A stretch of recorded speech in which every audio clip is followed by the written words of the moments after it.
Welcome back to Financial Therapy. It's not just about the money. I'm personal financial planner, columnist, and financial therapist Rick Kaler. Research tells us that 90% of all financial decisions are made emotionally, not logically. For nearly 4 decades, I've been helping people make better money decisions. So what makes my financial worldview different from most financial experts? I blend the nuts and bolts of financial advice with the emotions that drive making them. Good money decisions are not just about the money. So let's get started with today's episode. Welcome back to another edition. And I'm really excited today to have Peter. And Peter has 3 last names. And I don't know, Peter, that I can pronounce any of them. How do you pronounce your full name? Okay, so my full name is Peter Kwadwo Asare Nyarko. Yes. Peter, I'm not even going to try.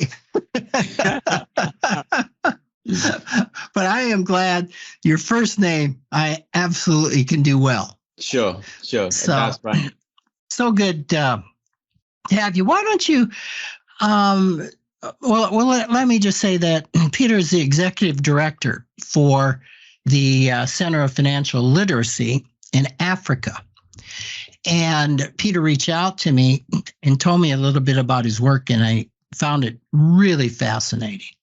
So I thought I would have him on and let everybody get to know the work that he's doing. And you're coming out of, is it Ghana? Yes, Ghana. Okay. And where is Ghana in Africa for those of us that are challenged? Great. So Ghana is in the western part of Africa, so West Africa. And mostly they used to say Ghana is the gateway to Africa. And we are on the Greenwich Meridian time zone.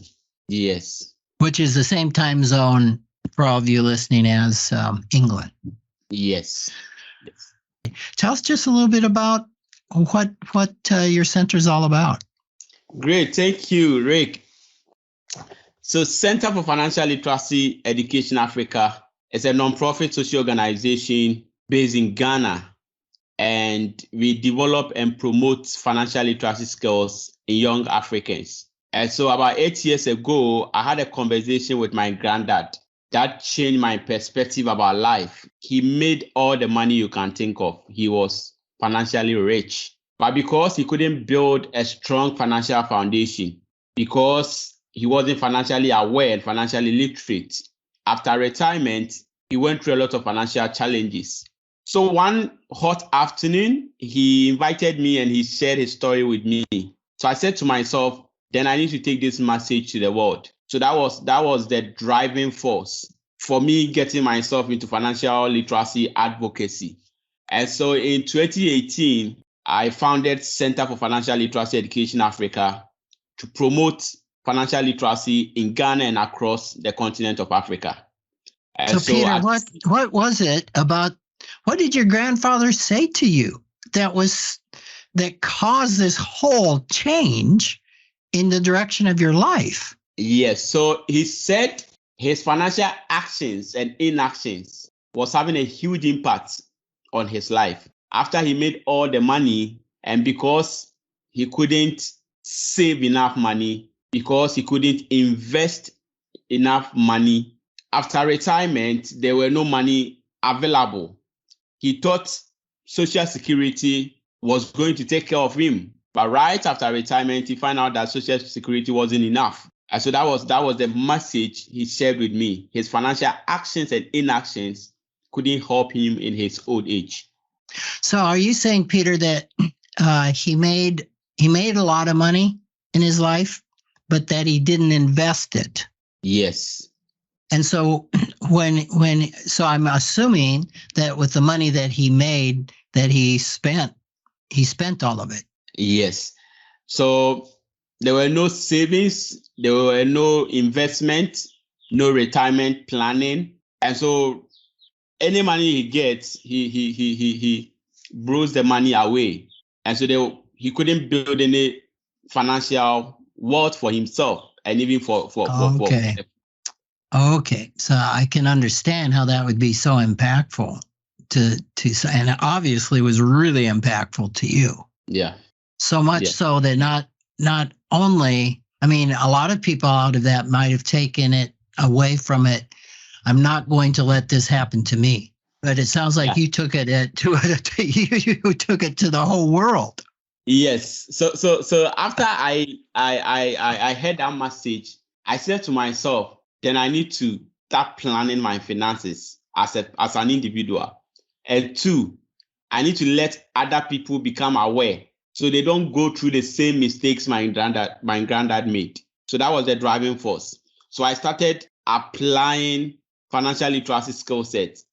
I started doing things that will help me better plan my finances and to also share this message with the world so they can also plan their finances.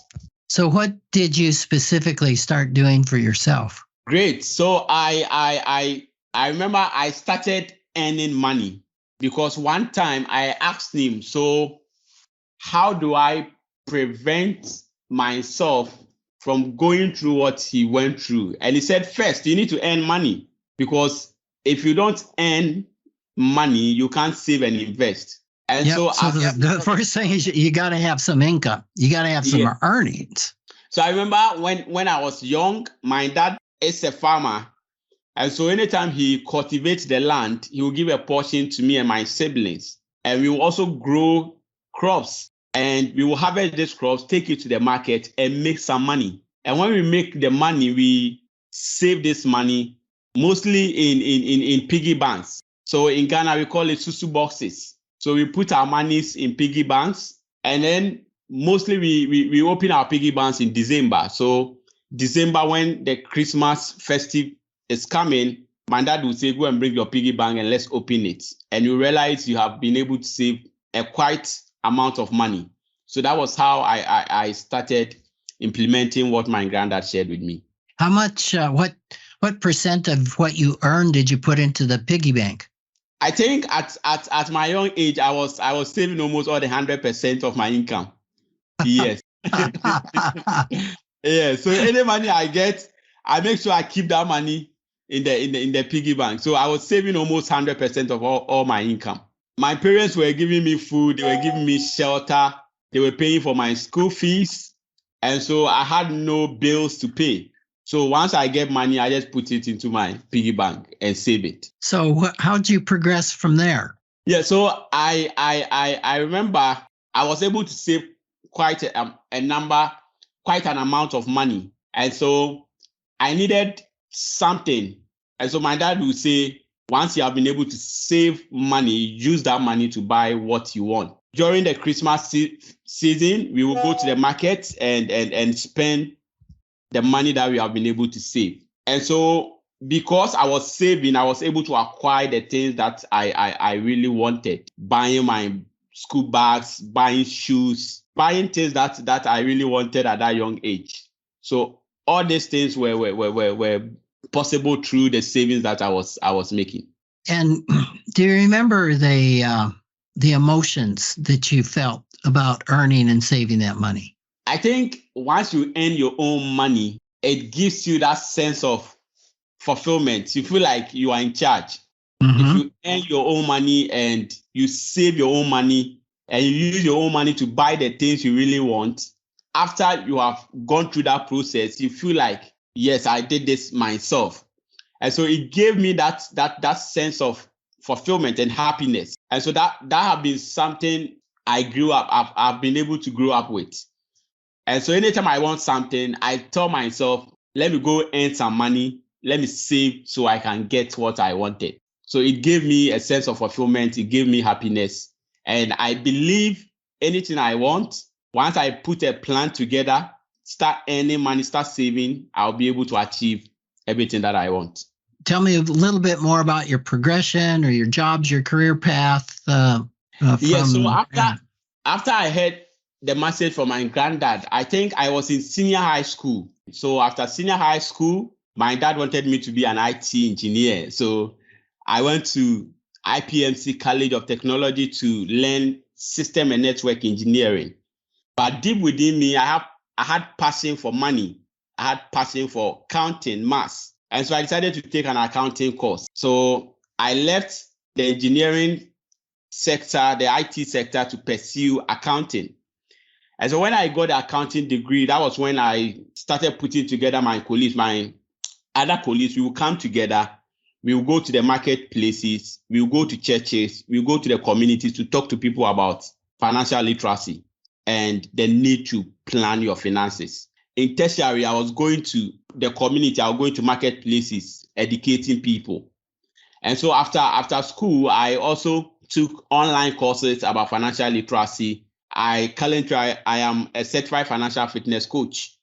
And so in 2018, that was when I set up the Center for Financial Literacy Education to officially embark on promoting financial literacy in Ghana and across Africa. And so it took about 4 years after I heard the story from my granddad to actually set up the center to develop and promote financial literacy skills. Tell me a little bit, how do you go about bringing this message to the people of Ghana and in Africa? What the movement seeks to do is to unite. We do community engagement. And so we go to various communities to engage people. We go to marketplaces. We go to farming communities.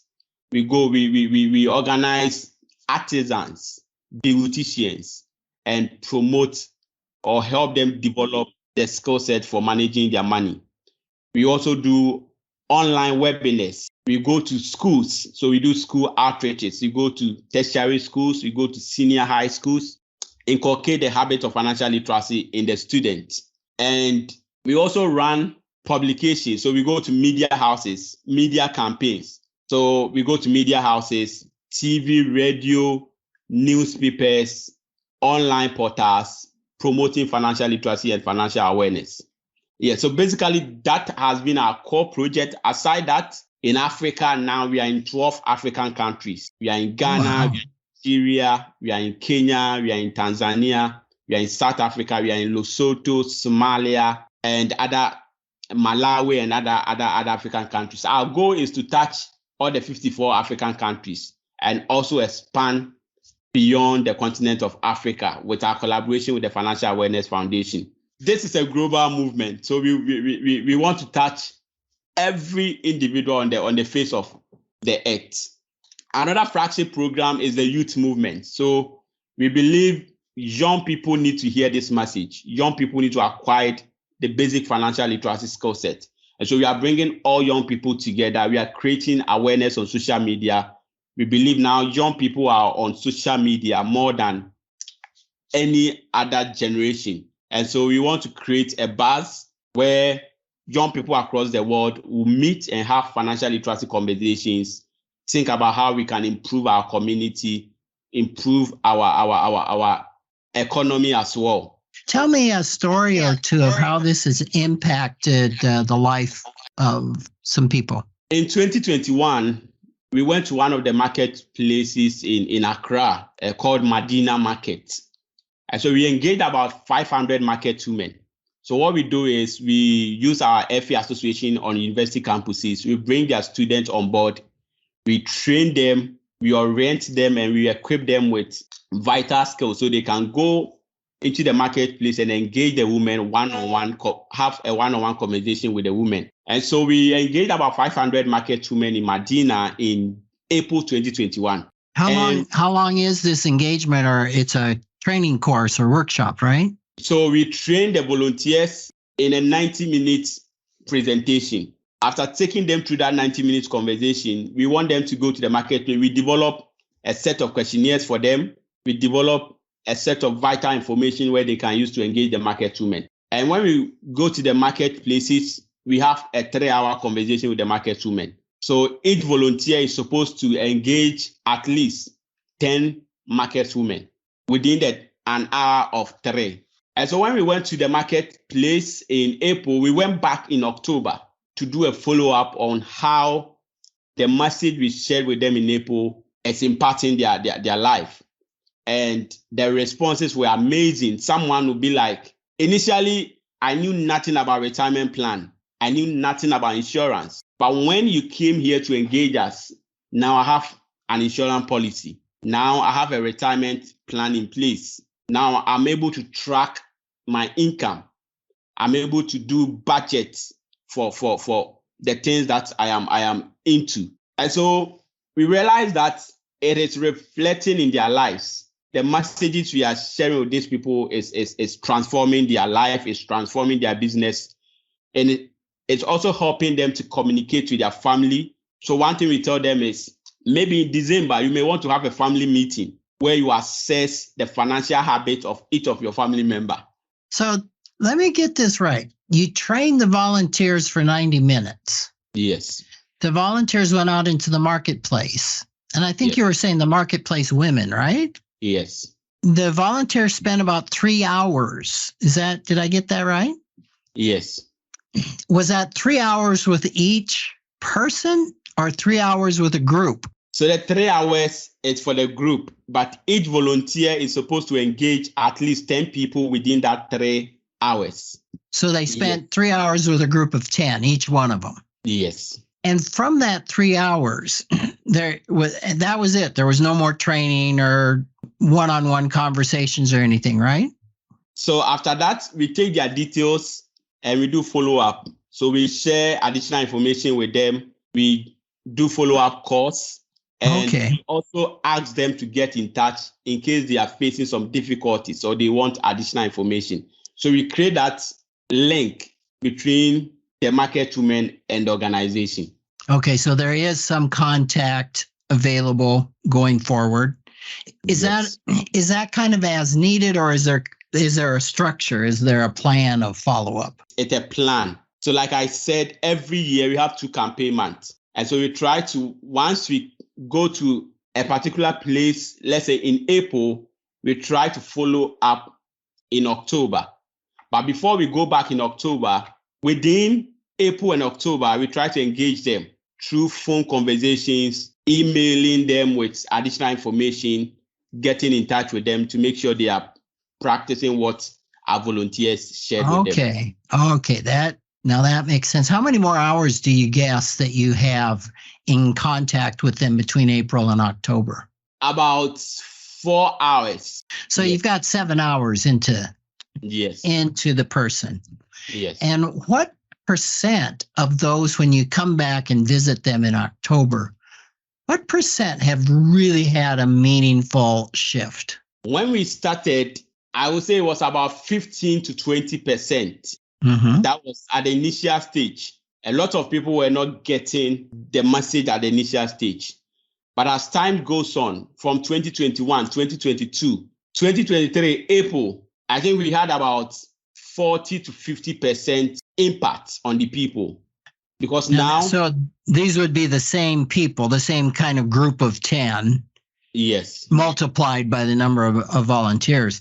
So over time, I think you're saying about like over a 2-year period, that went up from 15 to 20% to 40%. Yes. That's pretty significant. So I'm curious of the 60% that it didn't impact. I have often said 20% of people can take financial literacy and go, oh, got it. I'll start doing it. But 80%, when they hear the tools, and they don't go into action, it's about something deeper and typically about some emotional block. Sure. Now, it sounds like your success rate is pretty good at 40%. But what do you think about? What are your wonderings? Or do you even have a way of addressing the 60% that when they get the knowledge, it just doesn't land? One thing we realized of feedback we got from them was, they have been hurt for quite a long time. The financial sector in Ghana has faced a lot of challenges over a couple of years now.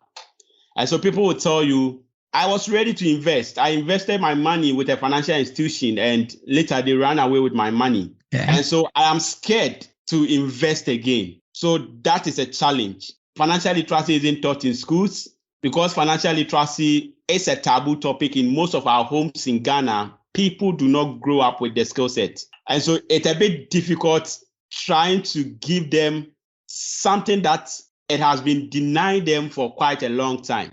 And so we believe it will take a number of years for them to get it again, for them to be able to get rid of what has affected them. And so one thing I tell people is that we can't give up just because a huge number of people are not getting the message. We just need to keep on pushing the information. Another thing that is preventing us to engage more with them is financial resources. And so once we get more financial resources, I think we can develop more creative ways to get these people interested in the money conversation. Because having the money conversation is a bit hard. People refuse to talk about money. And so if you don't make it entertaining, if you don't make it exciting, people will not be willing to listen to you. When financial literacy is brought to a number of populations in the U.S., that sometimes there's this dynamic. If a person starts to break out of the community financially, they start to earn more, they start to invest, that sometimes there is a tribal response of, you're not part of us anymore. You're becoming different from us, and almost a rejection of that person. So it was a bit challenging at the beginning because financial literacy was more like a foreign topic, something new. And so when we started engaging people on financial literacy conversations, the rejection was massive. People didn't want to receive the message. People thought, what are these guys doing? What are they up to? And so the notion and the intention behind what people were thinking was very challenging for us. And at a point, I wanted to give up. Yes, even your own family, why do you want to talk to us about money? We already make our money. We're already surviving. But then as time goes on, when we unveil the whole concept of financial literacy and what a comprehensive financial plan is all about, people realize, oh, there's more to this. And so we need to sit up and learn the essential principles so we can apply it in our life. So yes, we face a lot of challenge, a lot of rejection. People didn't believe in it. But as we keep pushing, people realize this was something that they needed in their lives. Interesting. You talked about the people that saved and with a financial institution, they took their money. Do you have places that you can send people to? Do you have resources of where to invest the money that are safe, that are legitimate? Yeah, so what we do is we have strategic partners. And as a center, we are trying to help people avoid most of the mistakes. And so we do our own research. We make sure all the guidelines you need before you invest, we make it available to them for them to take their own decisions. And so we don't recommend specific investment houses, but we give them the guidelines. Before you invest, what are some of the things you need to look out for? If the financial institution, make sure they have the central bank's licenses, Bank of Ghana licenses. Look at their leadership. Look at their financial records. And so we try to share these principles with the people.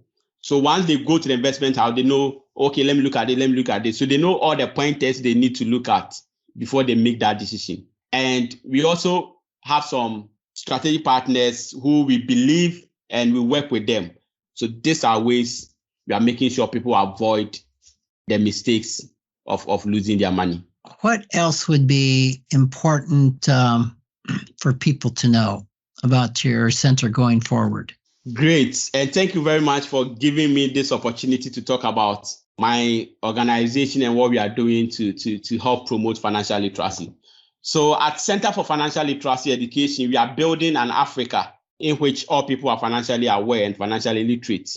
We want to empower young Africans. And so we are expanding to other African countries. Like I said, we are in 12 African countries now. And so if you're an organization and you want to partner with us in your country, you can go on our website.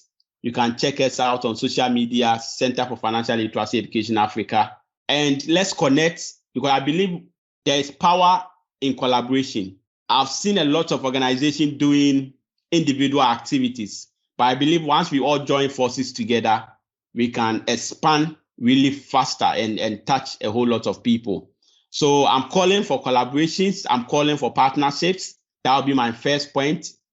The second point I'll make is the youth movement is creating a buzz around young people and money conversations. And so we had our maiden edition in Tanzania. We are looking at having our second edition in 2024.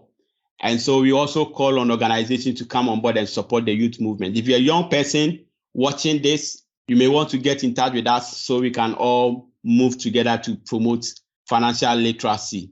And the last thing I'll say is we need resources to be able to scale our activities.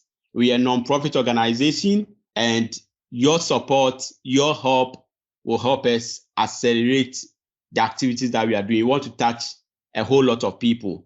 And so we are calling on grant-giving organizations, philanthropists to come on board so we can promote financial literacy. I believe a financially literate society is necessary to survive the global economic crisis and ensure stable economic growth.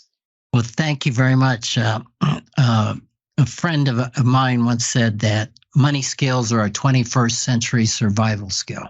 And you are absolutely addressing that. So thank you so much, Peter, for spending this time with us. And I am wishing you much success, and hopefully you'll find some new partners. Thank you very much for the opportunity. Thank you. Thanks for joining me, Rick Kaler, for another episode of Financial Therapy. It's not just about the money. This is where I combine the nuts and bolts of financial advice with the emotions that drive making them.